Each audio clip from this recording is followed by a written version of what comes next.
Hello everyone. Today we will start our computer programming languages. Let's start from what they are. What is programming language? Just before हम discuss करेंगे कि exactly language होती क्या है या इसकी क्या आवश्यकता पड़ती है। इन जनरल हमें अपनी फीलिंग्स, हम अपने एक्सप्रेशंस को शो करने के लिए डिफरेंट टाइप की लैंग्वेजेस का यूज़ करना पड़ता है। ये लैंग्वेजेस आपस में कम्युनिकेट करने में हेल्प करती हैं।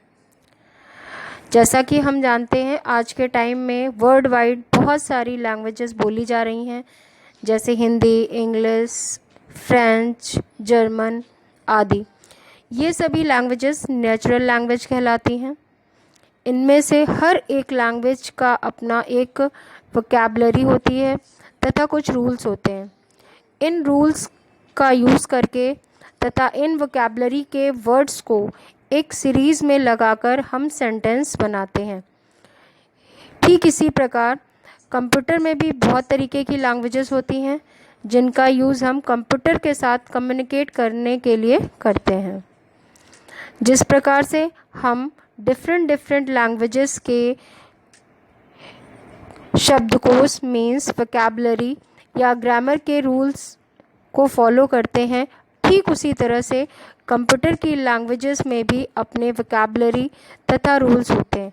इन रूल्स का यूज़ करके ही हम तथा वोकैबुलरी के वर्ड्स को एक सीरीज़ में लगाकर हम कमांड्स या इंस्ट्रक्शंस को डेवलप करते हैं, जिनका यूज़ कंप्यूटर के साथ कम्युनिकेट करने में करा जाता है। और कंप्यूटर में जो रूल्स होते हैं इन जनरल हम उनको सिंटैक्स रूल कहते हैं। इनका यूज़ करके ही हम किसी भी कंप्यूटर के साथ इंटरेक्ट कर सकते हैं। बेसिकली प्रोग्रामिंग लैंग्वेजेस को डेवलप करने के पीछे पर्पस क्या था, इसमें कुछ हम पॉइंट्स पे ध्यान देंगे तो हमें समझ में आएगा। जैसे computer basically machine language means binary numbers के साथ वर्क करता है। इसी लैंग्वेज में इंस्ट्रक्शन दिए जाना बहुत ही टफ होता है तथा इसमें बहुत ज़्यादा नॉलेज एवं टाइम लगता है। प्रोग्रामिंग लैंग्वेज के डेवलपमेंट में कंप्यूटर पर व्यक्ति कार्य कर सकते हैं। प्रोग्रामिंग लैंग्वेजेस के द्वारा कंप्यूटर पे वर्क करना इजी होता है, प्लस कंप्यूटर हार्डवेयर, उसकी इंटरनल स्ट्रक्चर, हार्डवेयर के वर्क करने के तरीके आदि के बारे में बहुत ज़्यादा जानने की ज़रूरत नहीं होती है। ऐसे बहुत सारे पॉइंट्स हैं जिसके द्वारा हम ये कह सकते हैं कि प्रोग्रामिंग लैंग्वेजेस बहुत ज़्यादा ज़रूरी हैं। अब अगर हम आगे देखें तो प्रोग्रामिंग लैंग्वेज मीन्स जो कंप्यूटर में आज की डेट में हम लैंग्वेजेस यूज़ कर रहे हैं उनको कुछ पार्ट्स में कैटेगराइज किया गया है। इसमें सबसे पहले आ जाती है low level language. Low level language को दो पार्ट में डिवाइड किया गया है। First one is machine language.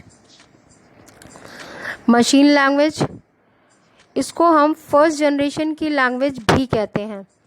इस लैंग्वेज में बाइनरी नंबर्स, जैसा कि हम जानते हैं बाइनरी नंबर्स में केवल 2 ही डिजिट्स होती हैं, 0 और 1 के बेसिस पर प्रोग्रामिंग होती है। इसमें इंस्ट्रक्शंस, रजिस्टर्स, मेमोरी लोकेशंस व डेटा को बाइनरी नंबर्स के फॉर्म में दिया जाता है। इस लैंग्वेज को कंप्यूटर बिना किसी ट्रांसलेटर सॉफ्टवेयर के ईज़िली समझ लेता है, जस्ट बिकॉज ये कंप्यूटर की ओन लैंग्वेज होती है और इस लैंग्वेज में लिखे हुए प्रोग्राम डायरेक्ट एग्जीक्यूट करते हैं। हालांकि इस लैंग्वेज में करी गई प्रोग्रामिंग में प्रोसेसिंग बहुत फास्ट होती है, क्योंकि ट्रांसलेटर के द्वारा किए गए काम में लगने वाला टाइम बच जाता है। मशीन लैंग्वेज के बेसिकली 2 पार्ट होते हैं। First one is operation part. इसको हम ऑप कोड भी कह सकते हैं। यह कंप्यूटर को यह बताता है कि उसे किस प्रकार का ऑपरेशन करना है। सेकेंड पार्ट ऑपरेंड पार्ट कहलाता है। इस पार्ट में उन ऑपरेंड का एड्रेस या मेमोरी लोकेशन लिखा रहता है जिस पर यह ऑपरेशन करना है। यह कंप्यूटर को यह बताता है कि इस ऑपरेशन के लिए आवश्यक डेटा कहाँ से आएगा तथा ऑपरेशन मीन्स प्रोसेसिंग हो जाने के बाद ये डेटा कंप्यूटर में कहाँ पर जाकर स्टोर होगा। ऑपरेशन के लिए कुछ general mathematical rules means plus minus division multiplication या लॉजिकल साइन और डिफरेंट टाइप के सिंबल्स का यूज़ किया जाता है। नेक्स्ट हम आते हैं असेंबली लैंग्वेज।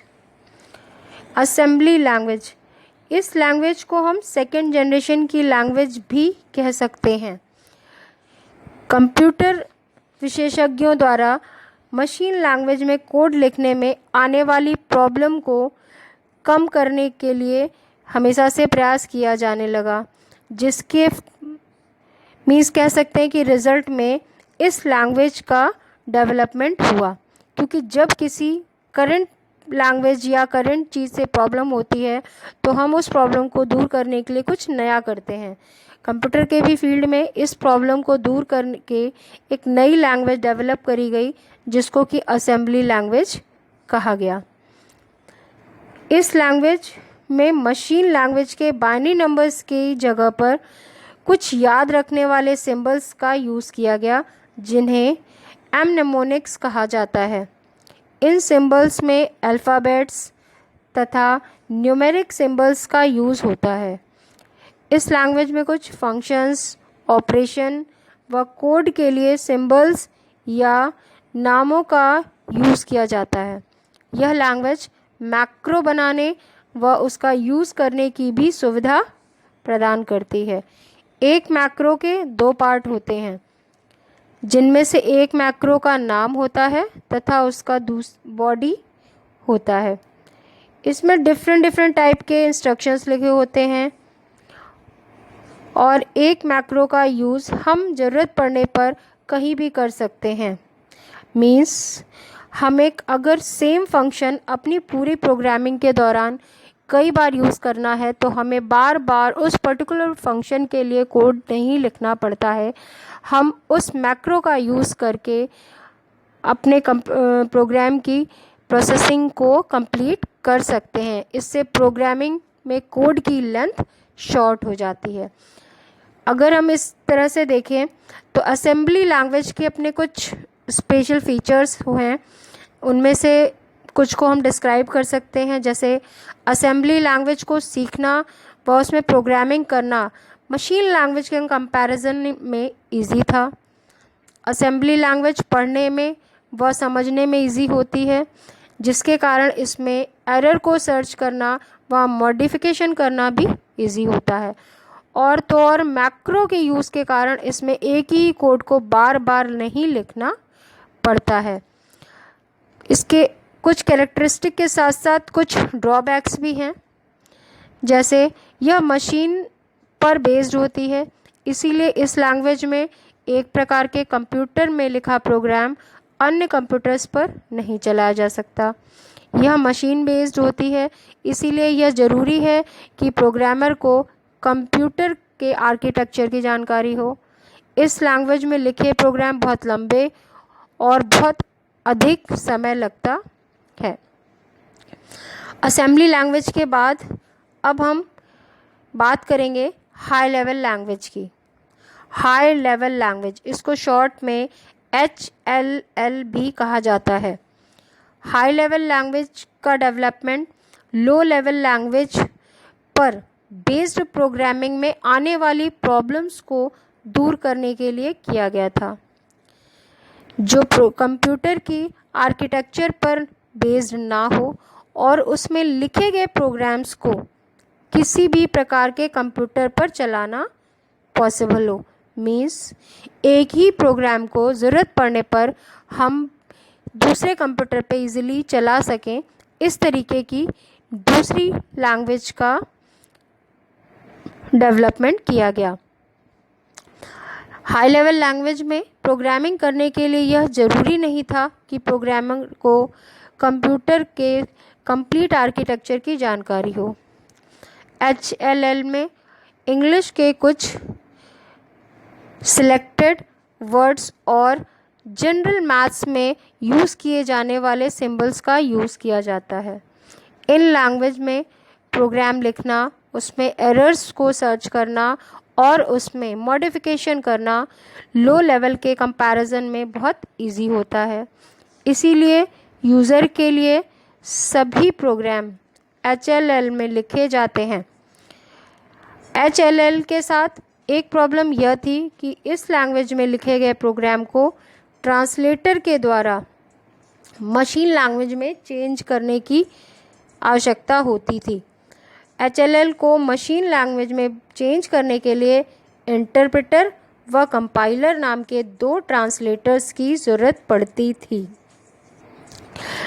वैसे तो कंपाइलर और इंटरप्रेटर के बारे में हम पहले ही डिस्कस कर चुके हैं। इसके बारे में डीप नॉलेज के लिए आप मेरा पहले का वीडियो देख सकते हैं। यहाँ पर मैं शॉर्ट में आपको 2 लाइन में इनके बारे में बता रही हूँ। इंटरप्रेटर एक ट्रांसलेटर प्रोग्राम है जिसका यूज़ हाई लेवल लैंग्वेज को मशीन लैंग्वेज में चेंज करने के लिए किया जाता है। ये HLL में लिखे गए प्रोग्राम के एक एक स्टेटमेंट को मशीन लैंग्वेज में ट्रांसलेट करके एग्जीक्यूट करता है, जबकि कंपाइलर, हालांकि कंपाइलर भी एक ट्रांसलेटर प्रोग्राम है जो कि हाई लेवल लैंग्वेज को मशीन लैंग्वेज में ट्रांसलेट करने का कार्य करता है, बट कंपाइलर एक एक स्टेटमेंट को ट्रांसलेट ना करके कंप्लीट प्रोग्राम को एक बार में ही मशीन लैंग्वेज में ट्रांसलेट करता है। नेक्स्ट, अब हम बात करेंगे 4th जनरेशन लैंग्वेज की। 4th जनरेशन लैंग्वेज इस समय की सबसे इम्पोर्टेंट और सबसे ज़्यादा यूज़ किए जाने वाली लैंग्वेज में आती हैं। 4th जनरेशन लैंग्वेज, इस जनरेशन की लैंग्वेज यूज़र के लिए यूज़ करना सबसे इजी है तथा ये नए एप्लीकेशन प्रोग्राम्स को डेवलप करने में हेल्प करती है। एप्लीकेशन प्रोग्राम डेटा प्रोसेसिंग के लिए बनाए जाते हैं। हम सभी जानते हैं डेटा प्रोसेसिंग से मतलब न्यू डेटा ऐड करना, अननेसेसरी डेटा को डिलीट करना या आवश्यकता के अनुसार डेटा में चेंज करना है। 4th जनरेशन की लैंग्वेज डेटा प्रोसेसिंग के लिए मेन्यूज़ द्वारा ऑपरेट किए जाने वाली स्क्रीन बनाने में हेल्प करती हैं, जिसमें कि कार्य करना बहुत इजी होता है। 4th जनरेशन की लैंग्वेज नॉन प्रोसीजरल होती है, मीन्स यूज़र केवल कार्य को बताता है कि कार्य कैसे करना है। यह 4th जनरेशन लैंग्वेज के एक विशेष कोड कमांड प्रोसेसर द्वारा निर्धारित किया जाता है। इस प्रकार की लैंग्वेज में कमांड देना बहुत इजी होता है। एक ही कमांड के द्वारा हम डेटा पर बेस्ड रिपोर्ट को बना सकते हैं तथा उसे प्रिंटर के द्वारा प्रिंट भी कर सकते हैं। इस प्रकार की लैंग्वेज DBMS, जिसको कि डेटाबेस मैनेजमेंट सिस्टम भी कहा जाता है, का विशेष प्रयोग करती हैं, क्योंकि DBMS में हमारा कंप्लीट डेटा जो कि बैकएंड में वर्क करता है वहाँ पर स्टोर होता है। DBMS में डेटा प्रॉपर मैनर में अरेंज होता है तथा आवश्यकता पड़ने पर प्रॉपर वे में वहाँ से यूज़ किया जा सकता है। अधिकतर 4th जनरेशन लैंग्वेज प्रोग्रामर को कार्य करने के लिए इंटीग्रेटेड डेवलपमेंट एनवायरनमेंट प्रोवाइड कराते हैं। इंटीग्रेटेड डेवलपमेंट एनवायरनमेंट प्रोग्रामर को किसी एक प्रोग्राम में एप्लीकेशन डेवलप करने के लिए आवश्यक सभी प्रकार के टूल देते हैं। उनके एप्लीकेशन के लिए कंपाइलर तथा रन टाइम सपोर्ट भी होते हैं। इसीलिए आज की डेट में हमारे सबसे ज़्यादा यूज़ होने वाली लैंग्वेज 4th जनरेशन लैंग्वेज है। 4th जनरेशन लैंग्वेज के कुछ एग्जाम्पल्स भी हैं जिसमें सन स्टूडियो का भी एडिटर आता है। मीन्स 4th जनरेशन लैंग्वेज के बहुत सारे एडवांटेजेस होने के साथ साथ इसके कुछ डिसएडवांटेजेस हैं, जैसे कि यह नॉन प्रोसीजरल लैंग्वेज होती है, यह सिंपल क्वेरी लैंग्वेज का यूज़ करती है, यह लैंग्वेज यूज़ के पर्पस से इजी होती है, परंतु इसका यूज़ करने के लिए कंपैरेटिवली अधिक प्राइमरी तथा सेकेंडरी मेमोरी की ज़रूरत होती है। इनके बीच में एक डेटाबेस का होना ज़रूरी है। 4th जनरेशन लैंग्वेज में यूज़ किए जाने वाले डेटाबेस फॉक्सप्रो, डीबेस, प्रोलॉग आदि हैं। जैसा कि हमने अभी देखा, 4th generation language high level language से अधिक इजी एवं यूज़र फ्रेंडली थी, जिसकी वजह से इसकी अपनी कुछ विशेषताएं हैं, जिसमें से कुछ मेन पॉइंट्स इस प्रकार से हैं। 4GL लैंग्वेज का यूज़ करके बहुत कम समय एवं कम लागत में अच्छे एप्लीकेशन सॉफ्टवेयर हो सकते हैं। 4GL लैंग्वेज का एक लाइन का कोड HLL के पूरे प्रोग्राम जितना कार्य कर सकता है। नेक्स्ट पॉइंट देखें तो 4GL लैंग्वेज सीखने एवं यूज़ करने में बहुत अधिक इजी है। इनमें कोड लिखने के लिए किसी भी प्रकार के हार्डवेयर तथा सॉफ्टवेयर या फिर कोड लिखने में विशेषज्ञता की बहुत ज़्यादा ज़रूरत नहीं होती है। 4th जनरेशन लैंग्वेज में लिखे गए प्रोग्राम की टेस्टिंग, एरर, मॉडिफिकेशन, कोड में नीड के अकॉर्डिंग चेंज तथा अब मेंटेनेंस बहुत ही इजी होता है तथा ये सभी चीज़ों में बहुत कम टाइम लेते हैं। 4GL किसी भी प्रकार की मशीन पर डिपेंड नहीं करती है। एक मशीन पर लिखा प्रोग्राम लगभग सभी मशीनों पर चल सकता है।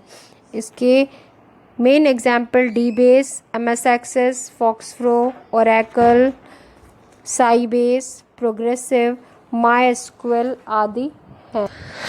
4th जनरेशन लैंग्वेज के एडवांटेजेस के साथ साथ इसके कुछ डिसएडवांटेजेस भी हैं, जिसकी वजह से कहीं कहीं पर कभी कभी कुछ प्रॉब्लम होती है।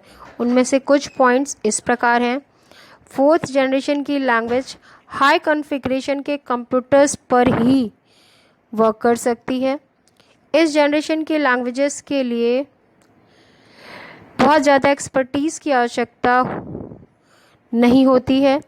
इसका मतलब यह है कि इसमें प्रोग्रामिंग इजी होने के कारण न्यू कमर्स भी सॉफ्टवेयर डेवलप करने में कैपेबल हो जाते हैं, जिसके परिणाम स्वरूप जो एक्सपर्टाइज होते हैं उनका अपना महत्व कम हो जाता है। इस जनरेशन में प्रोग्रामिंग लैंग्वेज की एक बहुत बड़ी सीरीज़ होती है, जिससे यह डिसाइड कर पाना टफ हो जाता है कि किसका यूज़ किया जाए तथा किसे छोड़ा जाए। नाउ आज के लिए इतना ही। Please stay safe and stay home and please subscribe my channel. Thank you so much.